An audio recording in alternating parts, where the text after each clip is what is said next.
কি এবার পাহাড়, সমুদ্র না জঙ্গল, ঘোরার মজা দ্বিগুণ হবে যদি থাকে মুখরোচক, আপনাদের সব সময় সফরসঙ্গী। মুখরোচক আপনাদের ভালোবাসায় জড়িয়ে 75 বছর পেরিয়ে। কালকে যখন আমি ওনাকে ফোন করেছিলাম, ওই সিনিয়র টেকনিশিয়ানকে, উনি যখন বললেন যে সুইসাইড করা ছাড়া কোনো উপায় নেই, আমি কেঁদে ফেলেছি।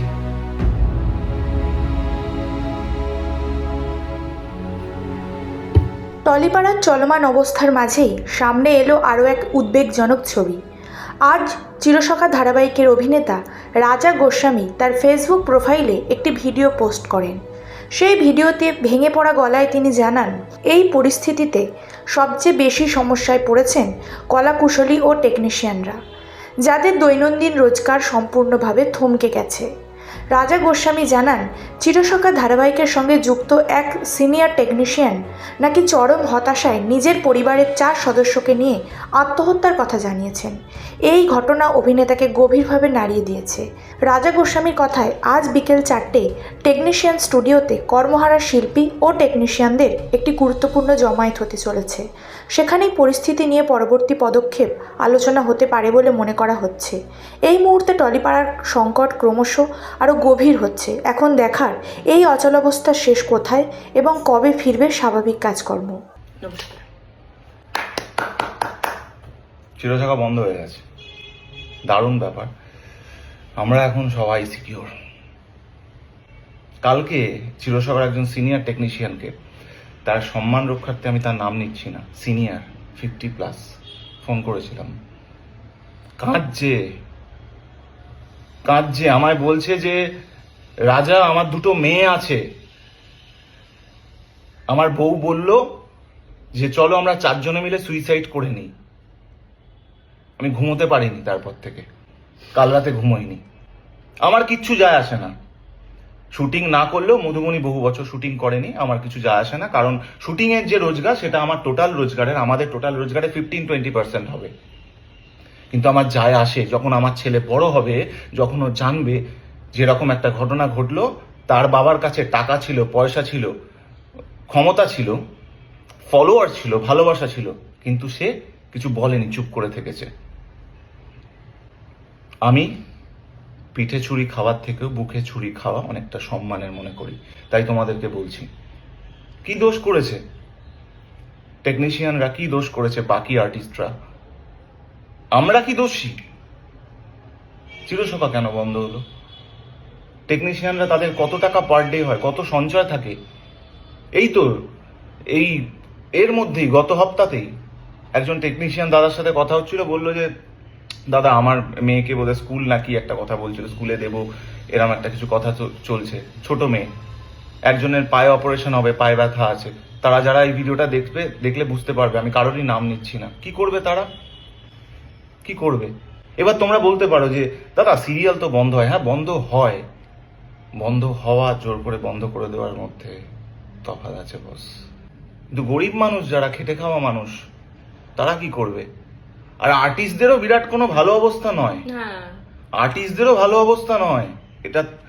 এটা তোমার মুম্বাই বা সাউথের ইন্ডাস্ট্রি নয়।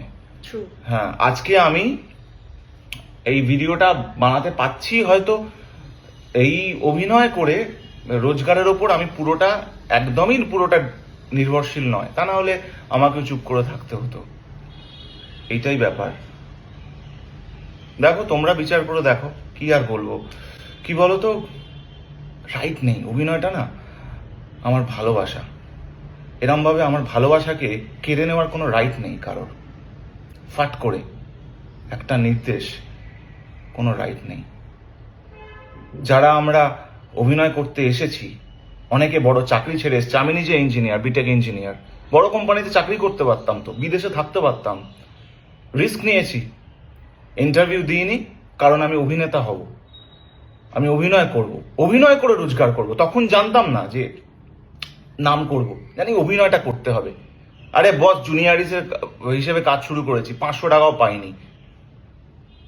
তো আমার তখনও ভয় ছিল না, এখনো ভয় নেই। ভয় আমার নেই। প্রতিবাদ হোক 100%, তদন্ত হোক, সবকিছু হোক, কিন্তু চিরসখা কি দোষ করলো? This is my whole point. মানে এখানের আর্টিস্ট, এখানের টেকনিশিয়ানরা কি দোষ করলো ভাই? আমি তো এটা বুঝতে পারলাম না। হ্যাঁ, দোষী আমরা। আমি আমার কাজকে ভালোবাসি, এটা আমার দোষ না? দাদা এখন আবার শুটিং করার কি আছে? কেন ভাই? তোমারই বা তাহলে চাকরি করার কি আছে? তোমারই বা তাহলে ব্যবসা করার কি আছে? এটা তো আমার রুজি রুটি। প্রতিবাদ করবো না, এখনো কিছুই বলবো না, চুপ করে থাকবো? এতটা স্বার্থপর? খালি নিজেরটা বুঝি। আরে ভাই ছাড় না, এত ব্যাংক ব্যালেন্স আছে, একটা নয়, দুটো নয়, তিনটে নয়, এত 4খানা প্রপার্টি রয়েছে, হাই রাইজে 3-4টে গাড়ি রয়েছে, বিজনেস রয়েছে, 3-4টে গাড়ি রয়েছে, বিজনেস রয়েছে, কি যায় আসে? কিছুই যায় আসে না। ও ঠিক আছে, চুপি চুপি আরেকটা প্রডিউসারকে ফোন করব, ফোন করে বলবো যে বাবা আমি খালি আছি এখন, হ্যাঁ এটা দেখে নেবেন, ব্যাস ওইটুকুই। তারপর আবার ঢুকে যাব, রেমুনারেশনটা ওই ফাঁকতালে একটু বাড়িয়ে নেব। না, পারলাম না, এইটা করতে পারলাম না, এটা করতে পারলাম না। জানি এটার অনেক বিরূপ প্রতিক্রিয়া হতে পারে, অনেকে ভুল বুঝতে পারে, কিন্তু আমি জোরহাত করে বলছি, আপনারা যারা এই বিষয়টা নিয়ে ভাবছেন তারা আরেকবার ভাবুন যে চিরসখার দোষ কোথায়, এর সাথে যুক্ত যারা, আমরা কি দোষী? যে স্বেচ্ছায় ছাড়তে চাইছে সেটা তার ব্যক্তিগত বিষয়, কিন্তু বাকিরা 50, 60, 70 জন টেকনিশিয়ান, তাদের পরিবার, 30-40 জন আর্টিস্ট, আর এতই সহজ ইন্ডাস্ট্রিতে কাজ পাওয়া। Is it so easy? আবার এটা অনেকে ভাববে যে একটা নতুন সিরিয়ালে ঢুকে যাবে, অত সহজ নয়। আমার জন্য সহজ, আমার জন্য সহজ, কারণ আমি এস্টাবলিশড, আমি 15-16 বছর ধরে কাজ করছি, সব হাউসের সাথেই আমার খুব ভালো সম্পর্ক আছে, প্রত্যেককেই আমাকে খুব ভালোবাসেন এবং প্রত্যেককে আমি শ্রদ্ধা করি। এবং আমি যারা এই নিয়মটা, যারা আপনারা এই নির্দেশটা দিয়েছেন তাদেরকেও আমি শ্রদ্ধা করি। শুধু বলছি একটু ভেবে দেখবেন, আমার কারোর সাথে কোনো শত্রুতা নেই, কারোর এগেনস্টে কিচ্ছু বলার নেই, কারণ এই ইন্ডাস্ট্রিটা আমার পরিবার। শুধু আমি বলছি যে একটু ভেবে দেখুন, মানুষ কিন্তু সমস্যায় আছে। কালকে যখন আমি ওনাকে ফোন করেছিলাম, ওই সিনিয়র টেকনিশিয়ানকে, উনি যখন বললেন যে সুইসাইড করা ছাড়া কোনো উপায় নেই, আমি কেঁদে ফেলেছি।